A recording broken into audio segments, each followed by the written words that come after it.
Hello everyone, welcome back to another video. It's Jordan Talks and this is my Week 8 review. If you are new around here, if you could subscribe to the channel, that would be great. And if you do enjoy this video, if you could leave a like, that would also be much appreciated. But let's get stuck into this one, and we're going to start off the Week 8 review talking about the Chargers versus the Bears. Now, this one's going to be short and sweet. It's got a few observations from this game I'd like to talk about, and both of these teams are a mess. The Bears especially, the Bears fans have had enough. Seems like some of the players have had enough. At the start of this season, there was aspirations of making a deep playoff run. The way last season ended, I mean, they were playing some very good football towards the end of last season, but they've lost all hope in Mitch Trubisky. Matt Nagy doesn't trust him, and they are on a downward spiral going very fast. Chargers get a win here. I mean, I'm not sure what sort of noise they'll be making. I've said it before, they are my pick to go to the Super Bowl. Excuse me. They just aren't performing very well at the moment. I mean, Keenan Allen had quite a few drops in that game, and I mean, there was talk of him maybe getting traded at one point. I mean, if he does, this is the trade deadline today, I believe, so maybe keep an eye on that one, but I can't see him moving personally, but you never know. But yeah, the Chargers win this one. Bears being Bears, missed a last-second field goal. I mean, he should be hitting that one, but the fact that they wasn't trying to gain any extra yards, and just shows that they wasn't trusting Trubisky to throw it downfield or whatever. But yeah, they should have tried to gain some extra yards, get it a bit closer. Ends up coming back to bite them, and they missed a field goal to win the game, and the Chargers get away with a not convincing win at all.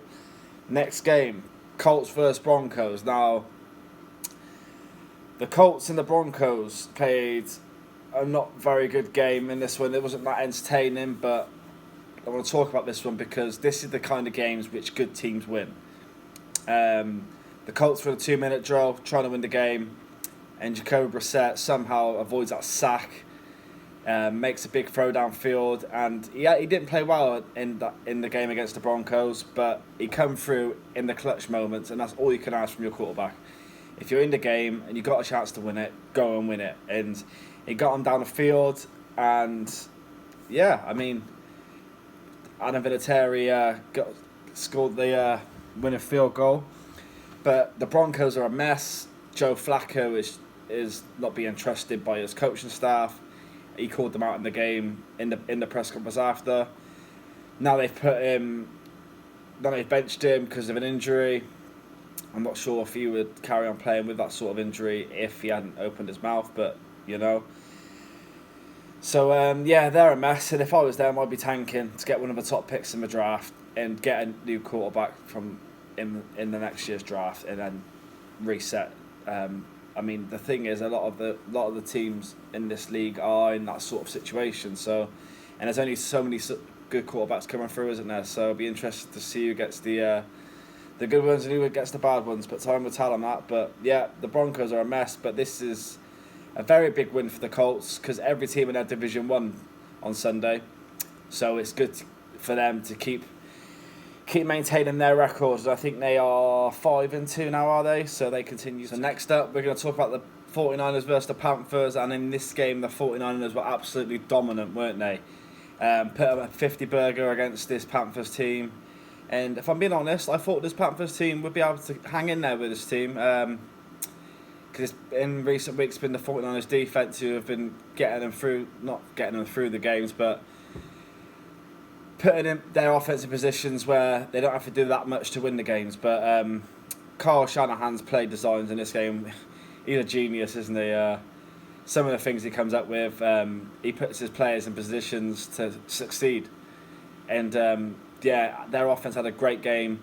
I mean, Jimmy G wasn't even needed to do much. I mean, their run game is just outrageous, and this team are going to make a big run this year. I know it's not something that people aren't thinking of. I mean, they're 7-0, but the way this team are playing, if you compare them to the Patriots, I think they're playing a much better brand of football, in my opinion, and something that can succeed further on into the season. So yeah, very impressed with the 49ers in this game.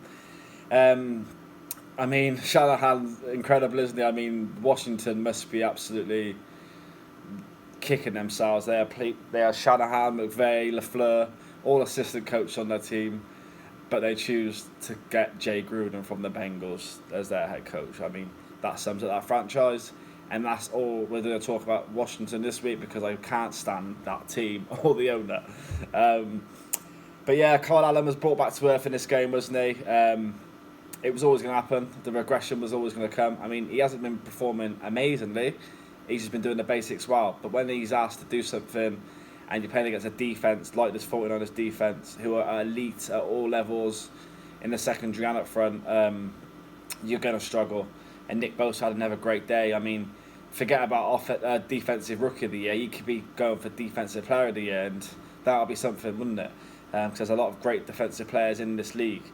And yeah, I mean, the 49ers remain unbeaten, and Jimmy G versus Tom Brady Super Bowl. I'd like to see it.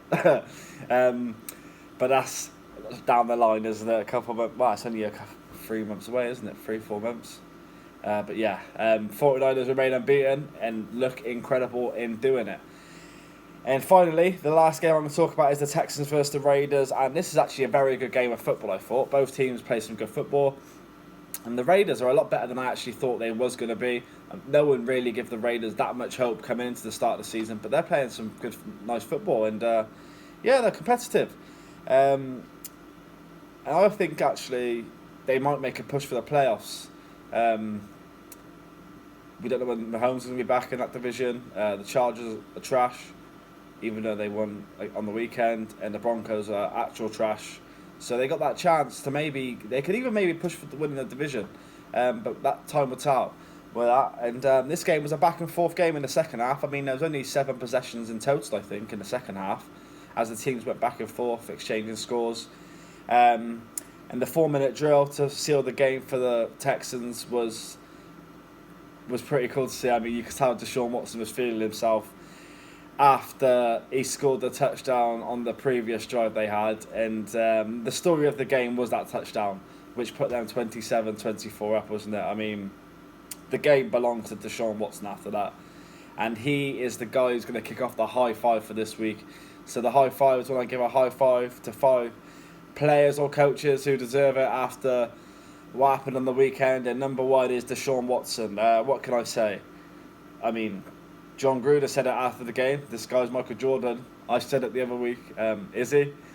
The fact he got kicked in between his grill and his face mask and where his eyes go, he got a boot to the eye, and then he was covering his eye, wiping his eye, threw a touchdown pass to put him up. Mad. I haven't seen anything like it before. Absolutely crazy. So Deshaun Watson, high five to you for that, because that was some play. Next up, Adam Vinatieri. He's made the high five, I think, in week 3, and he's back here this week.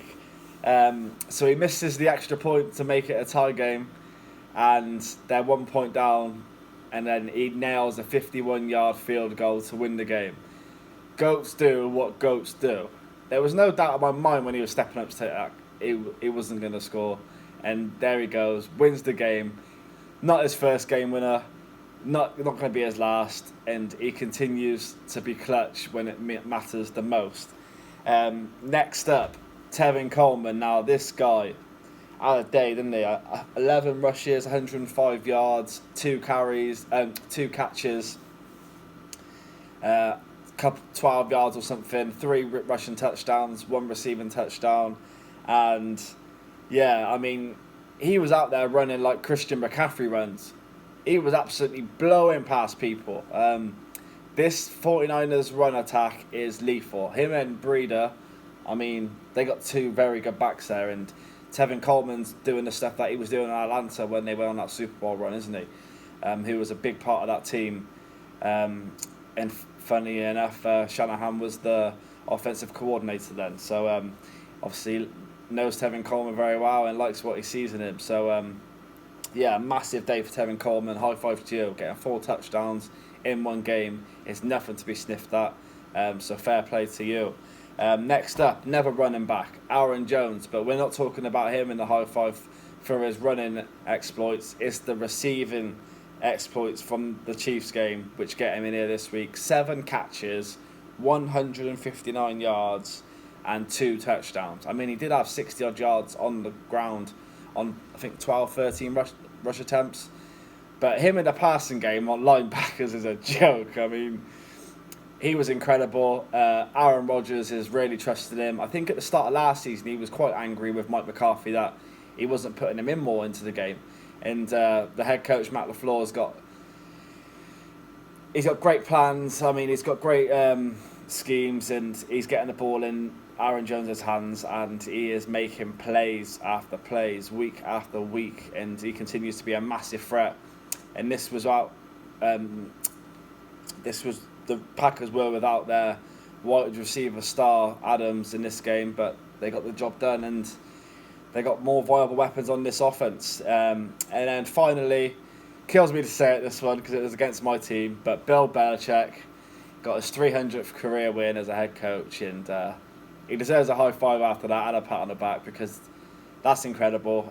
Coming against my Browns, but you got to respect greatness when you see greatness. So high five to Bill Belichick after getting his 300th win as a coach. So that sums up week 8.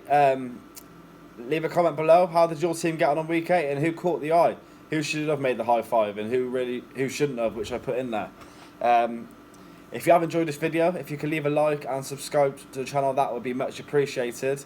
I'll be back at the end of the week with a preview of the Browns versus the Broncos and a preview of week 9. Week 9 already. I mean, we're halfway through the season now, aren't we? And it only feels like yesterday it started. Hope everyone has a good week, and until next time, take care.